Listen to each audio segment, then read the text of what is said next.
Alright everyone, my main interest at this point, at least in the first wave of Hunter Biden email stuff, is really more the legacy media in Silicon Valley's censorious and crazy reaction more than anything else. And I think when you've got all of these people scrambling like the WAPO within minutes trying to issue a shitty debunking, I'm gonna debunk with regards to this story, don't you think that's a little bit suspicious? So when Jackdorsey himself comes out and says, oh yeah, by the way, we should have communicated more clearly about what isn't allowed, this is hacked material, which we now know apparently is false. It was legally owned by the computer company because of delinquent payment. The laptop, essentially, from Hunter Biden was allegedly just left there. Well, then they seized it. They requisitioned it. Anyway, everything related to this story is just getting so weird, and it's only been like 24 hours. Jackdorsey doesn't usually weigh in on site policy unless there's a big problem. This, by the way, points to them panicking anyway. Silicon Valley is acutely aware of the Streisand effect. The Streisand effect is the idea that things become more likely to spread, to become viral, if you attempt to suppress them and are unsuccessful. The famous case, Barbara Streisand, people had photographed her property. She wanted that picture removed, and of course, legally speaking, a picture of your property taken by a third party is legal. In trying to have it removed, it ended up spreading further. It got plastered all over the internet, people were downloading and sharing it, and it became sort of an early internet meme. Therefore, these people would not be acting, in my opinion, to scrub this story with such vigor if it weren't true. I think right now, I think there's a reason that Biden called a lid day. I think that there's a reason that Silicon Valley, which endorses Biden lock, stock, and barrel, immediately acted. But Jackdorsey's reaction was a huge fumble too. He got ratioed on his own fucking website, literally. And we're going to get more releases, by the way, pertinent to this case. We're probably going to get more pictures. That one chick from OAM says that she's already seen some of the hard drive contents in advance, and that what she sees there is considerably more damning than what we've got so far. I wouldn't be surprised if there's some coordination between them and certain other media groups, in association loosely with sort of the alt-media Giuliani nexus, you could call it, to get the information out more quickly and in a more organized manner in order to try to defeat some of the censorship. If that's the case, it's a good thing, by the way. Trump has been sharing it out, including retweeting me, by the way, the other day, leading to about 25,000 additional views on a Daily Motion video of all places, which is, in my opinion, hysterical. Everything's coming together. Like in the last 24 hours, I got retweeted by the President of the United States, and now I'm about to hit 100K on BitChute, which will probably happen in the next couple of hours. By the way, you should get on BitChute and join me there. That way, I can make a special 5th video today where I shout out 10 other BitChute channels as promised. And by the way, people can win money on that as well. Dorsey's nuts. Dorsey is that insufferable dude who smoked a joint or he dropped acid one time and now he won't fucking shut up about enlightenment. He won't fucking shut up about his philosophical views. Steve Jobs supposedly was like this.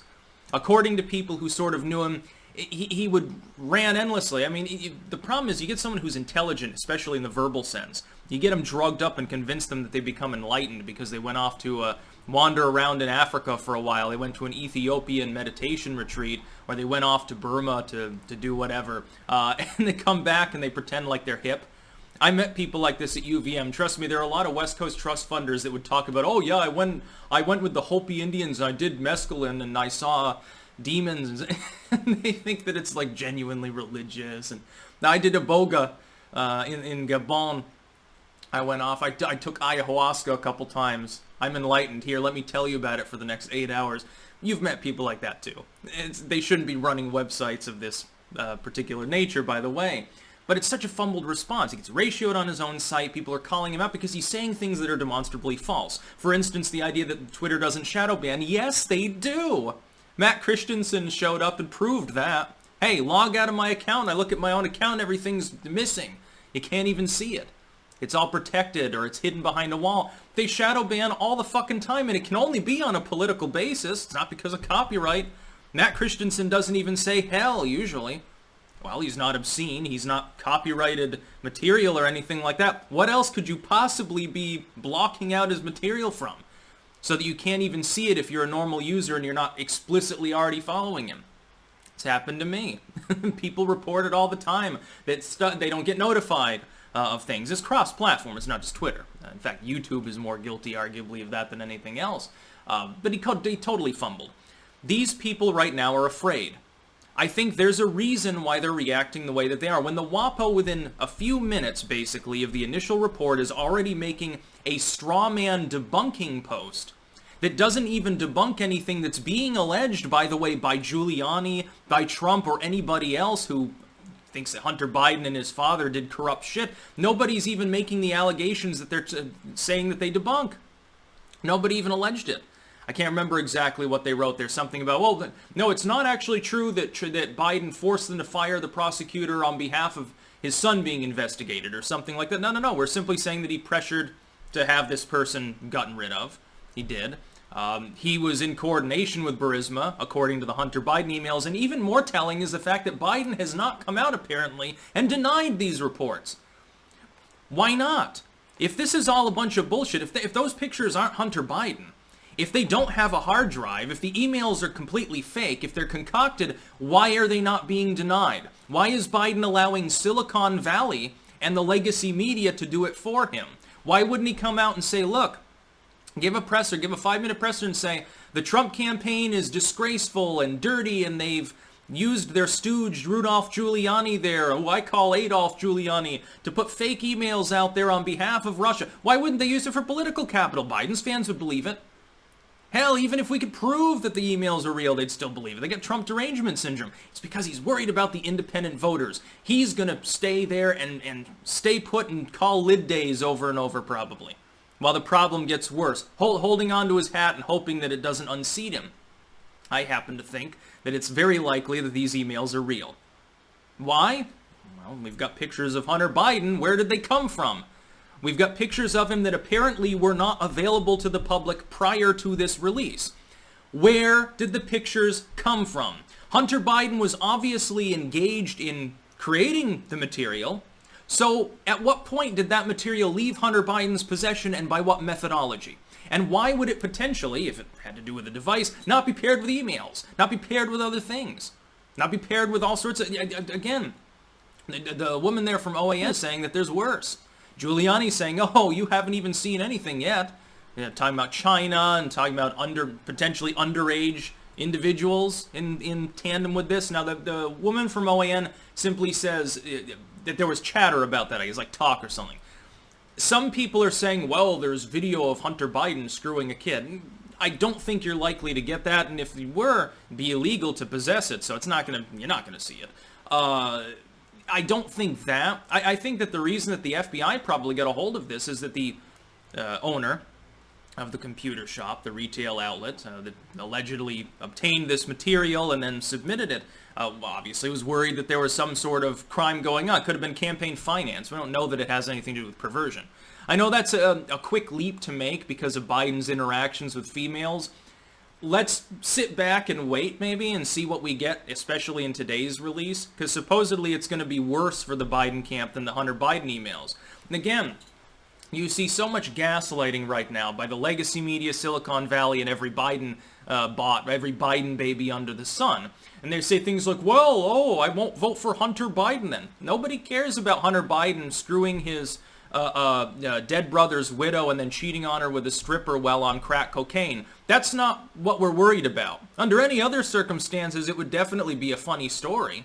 What I'm worried about is the fact that it appears that the former vice president multiple years ago was peddling influence in a foreign nation while in office. Not former Vice President Biden, acting Vice President Biden. The number 2 diplomat in the country, maybe number 3 after the Secretary of State, arguably, was allegedly, this is the allegation, allegedly interfered into an investigation into a firm for which his son worked and squashed that investigation out for that reason. That would be illegal, to my knowledge, under U.S. law. As the acting vice president at the time, that shouldn't have happened. Money should not have been diplomatically withheld in order to get a prosecutor fired in another country for a legitimate investigation. That's a big no-no. That bothers me. All this other stuff doesn't bother. I don't care if Hunter Biden smokes meth, crack. I don't care. It's just like when Obama's daughter there was smoking weed. It's not an elected official. But Biden was. And he wants to be the president of the United States. Do you really want a president who is beholden to some foreign interest because they got dirt on him related to this sort of stuff. We're seeing a situation where you could have incriminating material here involving Hunter or possibly his father, possibly others, Democrats, Republicans, business people. This could be used as diplomatic leverage by a foreign state. We've been having a national conversation now for years about, well, Trump has a hotel in Moscow. Isn't that a conflict of interest? This is 1,000 times different and far worse. If you worry about foreign influence in the election, in the political arena, whatever, Boris and Natalia are spying on us, going through our trash at night, trying to find out state secrets, and TikTok is spying, Zuckerberg sells your shit to China, which he does, and other states too, probably. If you're worried about that, then be actually worried about the principle instead of just Trump. That's really what it's about. And Jackdorsey, of course, didn't weigh in on it because he's not worried. He saw that the response by Twitter was massively unpopular. Hell, I'm seeing people on the left calling it out. Well, yeah, even if the emails are fake, why are you getting involved? Why should Twitter be doing this? And it's unique, because Twitter never does this for provably and objectively fake stuff like, oh, well, Trump said that coronavirus is hoax. No, he didn't. You've got, though, a million legacy media reports and claims by Democrats every goddamn single day, a different Democrat's claiming he said that. It's fake. It is wrong. Should that not be fact-checked by Twitter if you're going to actively editorialize this story? And using the excuse, which is what it is, well, it's hacked material and we don't allow that on Twitter. Zuckerberg saying the same thing. It wasn't hacked. The allegation is that it was legally obtained. The allegation is that right now we've got a presidential candidate who knowingly broke the law in multiple ways, in significant ways, while he was the acting vice president. I would think the public has a right to know that. That's about all. Peace out.